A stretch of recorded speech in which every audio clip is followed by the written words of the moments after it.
जवाहर नवोदय विद्यालय वारासिवनी के 13 छात्र असम में लॉकडाउन होने की वजह से फंसे हुए हैं।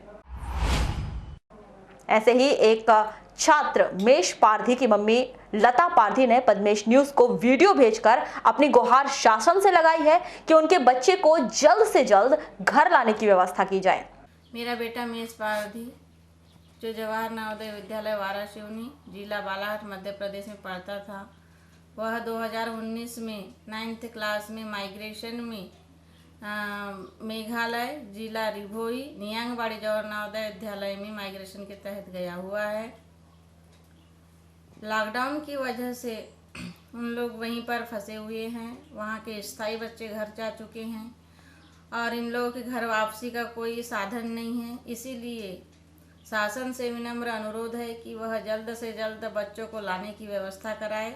जिस प्रकार कोटा राजस्थान के बच्चे अन्य अनेक जिलों से हैं जो उनके घर पहुंचाया जा रहा है, उसी प्रकार शासन हमारे बच्चों को घर वापसी कराने की व्यवस्था कराए। दूरभाष पर चर्चा के दौरान एसडीएम केसी बोपचे ने बताया कि शासन स्तर से राजस्थान कोटा से बच्चों को लाने के आदेश हुए थे।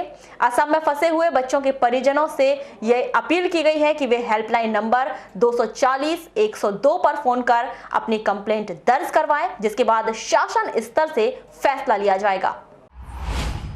राजस्थान के कोटा की तर्ज पर भारत सरकार और मध्य प्रदेश सरकार हर प्रदेश हर महानगरों में फंसे हुए बच्चों को उनके घर तक वापस पहुंचाने की मुहिम चला रहे हैं। भोपाल से पद्मेश न्यूज को वीडियो के माध्यम से एक छात्र कल्याण सिंह राउत ने अपनी गुहार लगाई है। चलिए छात्र द्वारा भेजा गया पूरा वीडियो आपको दिखाते हैं और जानते हैं उन्हीं की परेशानी, उन्हीं की ज़बानी। मैं आप सभी के सामने एक समस्या रखने जा रहा हूँ जो भारत के विभिन्न प्रांतों में विभिन्न जगहों पे रह रहे या फंस चुके बच्चों की है।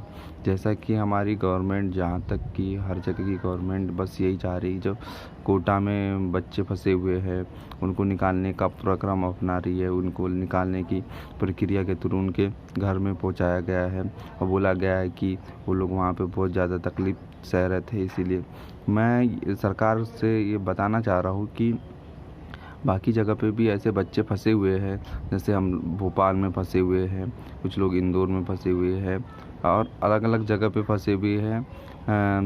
हम लोग मध्य प्रदेश के ही है तथा मध्य प्रदेश के बालाघाट ज़िले में वापस जाना चाहते हैं। हमारे पास राशन भी ख़त्म हो चुका है। राशन के लिए हमने ट्राई किया तो राशन भी मिल नहीं पा रहा है और राशन अगर मिल भी जाता है तो ठीक है, लेकिन पैसे की अवेलेबिलिटी नहीं हो पा रही क्योंकि पैसे की बहुत ज़्यादा कमी है और पैसे हमको मिल नहीं पा रहे हैं। एक देखा जाए तो कि पैसे सरकार भी हमारे तक किसी भी माध्यम से पहुंचा नहीं रही है क्योंकि सरकारी पैसा है।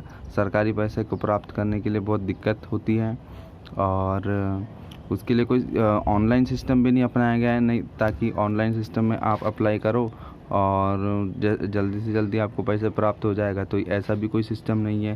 तथा मैं ये चाहता हूँ कि अगर सरकार यहाँ से डिस्क्रिमिनेशन कर रही है ना, क्योंकि कुछ लोगों को वो पहुँचा रही है और कुछ लोगों को नहीं पहुँचा रही है। बस वो जहाँ तक कोटा में अमीरों के बच्चे हो गए या कोटा में रह रहे बच्चों को ने फोर्स किया होगा तो सरकार उनके लिए कदम उठा रही है। लेकिन सरकार ये नहीं चाहती कि अगर रहना है सबको, अगर सबको स्टे होम मतलब जहाँ स्टे होम बोला जाए कि जहाँ पर है वहीं पे रहे। प्रधानमंत्री नरेंद्र मोदी जी ने बोला है कि जो जहाँ पे रह रहा है वहीं पे रहे, तो क्या उनको लाने की ज़रूरत थी? अगर उनको लाया गया तो बाकी जगह पे भी जो बच्चे रह रहे हैं उनको भी उनके घर तक पहुँचाया जाए, क्योंकि अगर उनके ऊपर मानसिक प्रेशर या मेंटली प्रेशर झेलना पड़ रहा है बच्चों को, तो बाकी जगह पे रह रहे बच्चों को भी तो मेंटली प्रेशर झेलना पड़ रहा होगा ना। उनको भी बहुत सारी दिक्कतों का सामना करना पड़ रहा होगा।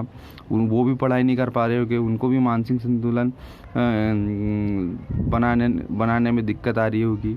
तो इस प्रकार से सरकार को सोचना चाहिए और बाकी जगह रह रहे बच्चों को भी उनके घर पे पहुंचाने का दायित्व सरकार को निभाना चाहिए।